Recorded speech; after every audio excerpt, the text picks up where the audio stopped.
jumps out to you about Swordsby when you watch his body of work so far? Very athletic, very strong as a runner, very competitive. I think we've seen him slide twice maybe. So when he runs, whether it's a designed run, a scramble, he's trying to get and fight for every yard. So you can tell he's tough and competitive, which I think we've done a good job of making sure that our players see that and know that. You always got to know the type of animal you're hunting, so to speak. And he's big, strong, runs hard. He's tough. He delivers the blow more so than he takes hits. So that's a challenge physically that we've got to answer early to make sure that that doesn't get out of hand. Between him and Pryor, how are they going to test your team's ability to tackle? I think the test is going to be great. You look at these games from this week and the week 0 games. We watched a significant amount of them in our staff room, just some of the things that happened. And other than ball security, the number one thing that stood out was the poor tackling. So we've been emphasizing it. I'm sure you guys are going to ask me about it every week, depending on whether we tackle well or we don't. But tracking the near hip, taking the extra step, getting body on body, having population there, being physical. I think it's going to be a challenge every week. Every team we're playing, specifically this week in Cincinnati, with all of their skill that we think they have, and then the skill that they brought in that we've got to see and kind of test out early. So I think it's a challenge. But that's football. I mean, if you're going to wonder if we're playing good on defense or not, it's going to come down to can we tackle their players. Coach, you've obviously been to Arrowhead before. What are your experiences just in that stadium, and how much could that crowd noise really help feed a young defense on a stage like this Thursday night? Yeah, unfortunately, when I've been there, their team was not cheering for our defense. They were cheering for the other team. So I think it'll be a little different in that regard. But we feel like it's going to be the crowd's going to be in our favor. So, we did talk to them about it. Like, you're playing game number 1. You're playing in a pro stadium. Don't make it bigger than it is. It's a football game. A lot of you guys have played in an elite venue here at Memorial Stadium, so it's similar. But just do what we've practiced to do. Don't lose your minds. Play with energy and enthusiasm, but don't make it bigger than it is. But obviously, anytime you have a situation where the crowd can be loud for your defense, that obviously always affects the opponent's offense, their ability to operate, their communication at the line of scrimmage, their ability to check. So hopefully everybody shows up and they're cheering their ass off for us. I'll ask you this back, I guess, in December, but did you find that you coached differently as the coordinator versus a position coach when you were calling the plays in December? Do you think it'll even change a little bit more come Thursday? Yeah, I think you have to have a little bit of a different perspective because you're now looking at the whole thing as opposed to just, in my case, the 5 DBs. And you have to obviously take a little bit more of a global approach to solving problems. What's happening up front? Are we controlling the quarterback? Are we controlling the run game? How is our front, handling their offensive line? So yeah, I think it has to. So therefore, there's just so many more things you have to think about and adjust to. So you've just got to be more neutral, identifying what we're doing well, what we're struggling with, and how we can solve problems in a second. So yeah, and anytime you're in charge of everything, you have to be a little bit more global and a little bit more neutral in how you're responding to things. So I think I did in the bowl game, and I'll have to do it here. I mean, my excitement level may get up every once in a while, but I'm going to do my best to remain flatlined. He said this fondly. He said, he compared you a little bit to a basketball coach, like the energy that you coach with as a coordinator. Yeah, I think the energy I've always coached with is I think one of my strengths is I'm able to see things pretty quickly and quicker than others, and usually quicker than the players. Now I have a tendency sometimes to overdo it, and so like Corey Campbell and previous strength coaches have probably had to exert some physical labor keeping me off the field. That I can't do that obviously as a play caller, and I didn't in BC, and I even told Corey the other day she didn't have to worry about that anymore. But I think a benefit of that is I use the analogy when I was in Buffalo in COVID, and there's no fans out there, and so when I would see something, I would just yell it out to Micah Hyde and Poyer and Tredavious and all those guys, and they would come back and say, "Damn, I wish we could play these environments all the time because you're calling out every play and it's happening. So that's part of the trust that you develop with the players so that when they come to the sidelines, you can't tell them during the game, but you have to be like, that's just one of my strengths is my ability to see what's going on. Just like in a basketball, growing up playing basketball and football, stuff happens very fast on a basketball court, excuse me. So you have to be able to adapt and adjust very quickly, especially when I was a point guard. So that's just the mindset and the mentality I've always had. You got to be able to solve problems quickly in sports and competitive arenas, and Hey, Coach, that's what you have to do. who will be in the headset for you as far as the players? I mean, that was a new rule last year, and how do you find that effective to have that communication during the game, or is it kind of hard for a defender? Yeah, right now we're going to have the linebacker. It'll rotate based on who's in there. Will be in there to help us communicate the defenses, and it's a fine line, right? You have to like the 15-second mark, and you don't want to be that guy that's saying, "Hey, alert to this, alert to that, alert to this." But you give them the call, and then you give them an alert of like, hey, this is what I'm thinking here. Be alert to this by this down and distance. But then you've got to be careful because then he's got a job to do too. And different players in different areas are more comfortable with that. So I'm going to kind of have to feel that out.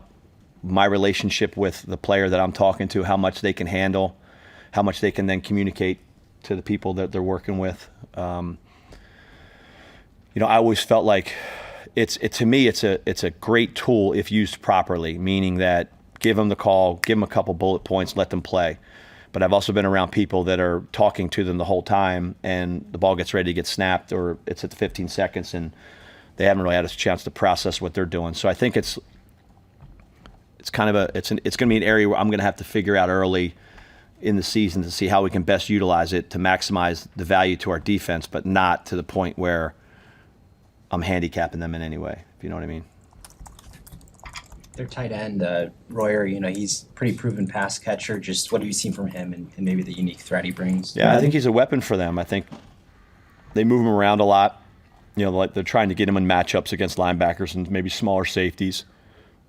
He's adequate to above average in the run game, so that's sometimes you can evaluate a player of that nature, be like, he's just in there when it's pass, or he's not going to really be a front side blocker. He's good in the run game, so that helps him and makes it a little bit more challenging for us to game plan against him. But you can clearly see that that him and the quarterback are in sync, which any good offense, like, you got to feel good about who you're throwing the ball to, not only his ability to get open, but also his ability to make contested catches. So I think that's going to be a challenge for us. I think we got some pretty good players in the secondary and then at linebacker that have some size and coverage ability. But I think that, the run game overall, the quarterback's ability to kind of be an equalizer, and then thirdly, like how does their tight end continue to affect the passing game as it relates to their new players that they've just signed in the transfer portal will be kind of the three things we're looking to figure out early in the game, and how the game's going to be called and how we're going to play it. You got the black shirt hat on. Will the defense be, getting black jerseys this week? And just maybe what does that do to motivate them earning a starting spot like that? Yeah, it's going to happen sometime this week. I'm sure Coach Ruler will announce that when he feels comfortable with doing that. But I can just remember last year, again, it was a whirlwind for me being here and, kind of everything and how it happened. So I was just focused on coaching, right? And then one day, I think it was right around this time last year before the first game, those guys came out in the black jerseys, and I was like, man, that's pretty damn cool. Just like nobody really said anything to me about it, and and I didn't know the history as far as like that they actually practice in the black jerseys. I apologize for my ignorance, but I knew of them, and I'm just out there getting ready for practice. I see the guys coming out, and I'm like, that's some cool stuff right there. So obviously, it's something that we're gonna keep it pretty competitive, meaning we're not going to water it down and say, hey, well, this guy starts in this package and he plays here. Like it's going to be 11, maybe a 12th guy, depending on if he's really a key rotational starter, for us to get a good feel on what that is and who they are. But like, it's also something that they may have a black shirt whenever Matt announces it, but it's not, they don't keep it for life. So it's a competitive thing. I think it's something you got to take pride in. But you also got to take pride in the fact that I've got to continue to earn this every day in practice, and then every week on the field to make sure that I continue to be one of those black shirts that's held to that standard of playing with elite effort, a lion level physicality, executing with precision, and making some plays. So that's going to be something we're constantly evaluating and holding them accountable for. With those new receivers they have, how much different tape besides Cincinnati have you had on your desk throughout the long off season? And Right. I guess how different is it maybe than even a decade ago when you were a D coordinator in college with the off season like that? So we have video of all those players from their previous places, some more than others, some better quality than others. So you're really looking at it like you're evaluating them strictly on their skill set, really not how they've been used in that system, because that's not the system we're defending. It's clear that they wanted to improve their speed, because when you look at all those guys, they all clearly have some speed. They have the ability to kind of work vertically down the field, which we have to be alert and aware of. Easiest route to run in football is just a straight ahead go route. That's if you're fast, you can do that. So that's an area that we are aware of, and we know that they wanted to get better, and we feel like they're going to test us on that pretty early. And I'll have a pretty good vibe early on. Can our guys run with them? Can we cover them? And that will obviously affect how I call the game. Anything else, Coach? I know, Andrew and Sierra are the top guys on the depth chart. What has jumped out to you about the backups there? Donovan Jones on one side. So we really have three starters at corner with Andrew and Sierra and Donnie Jones. We consider them all three starters. You can only play two. So you're going to see all three of them in a considerable amount, whether it's equally, whether it's, they're all going to, I think, be around the same snap count wise, as long as there's not an injury, knock on wood. So we feel pretty strongly about them, and we'll probably ride out most of the game with those guys playing at corner. So Donnie, it really, what did he do in camp that really impressed you? Because I know he was playing some safety. Yeah, he played safety early because we were trying to figure out what's the best place for him. He's a bigger kid. He's physical.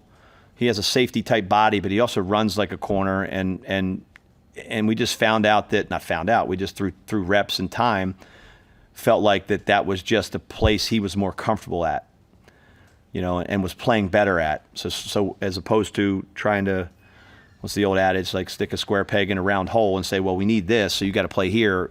He was playing much better at corner, and therefore that's where he finished in the bowl game. That's sometimes that's just where a guy's natural position is. So we're comfortable with those three guys and feel like that they'll be the guys playing for us in the game at that position. John, there's maybe more of a known quantity in terms of returners in the secondary and in the linebacking core. What do you want your front to show in this first game action? Really, all I want the front to show is they got to get off the ball. I mean, I'm talking about freaking get off the ball and create a new line of scrimmage, either whether it's their get off or their movement. So we want them living in the other team's backfield from an effort standpoint. And then obviously from a physicality standpoint, the physicality of your defense is established by your front, whether it's a front four or a front five. Are they knocking the offensive line back? Are they creating a new line of scrimmage? Are they being disruptive? Are they allowing your back seven, your linebackers and your safeties in the run fit to overlap and make plays on the ball? If they're doing that, then we're playing defense the way we want to play. If they're not doing that, then we're going to have to make some adjustments with how they're playing, but also maybe how we're calling the game. So the heart and soul of your defense, any good defense, is your D-line. We feel like we got some good young players there that have physicality, they have movement, they have explosive playmaking ability, and that's honestly one of the most exciting things for me heading into the game. Having gone against our offensive line, who I've attested to is very good, works very well together, they're gigantic. Now we're going up against another offensive line, which is another test. I think it's going to be good for us to see where we stack up against them as we move forward this season. So you're a long-suffering Sixers fan? Unfortunately, yes. I don't know where that came up, but I am absolutely a long-suffering Sixers fan. It was 1983 was the last time they won an NBA championship, and I was 10 years old and remember Maurice Cheeks dribbling the ball up the court and being pretty happy about it. So it's been a long time coming. Thanks, Coach. Thank you, guys. Have a good day.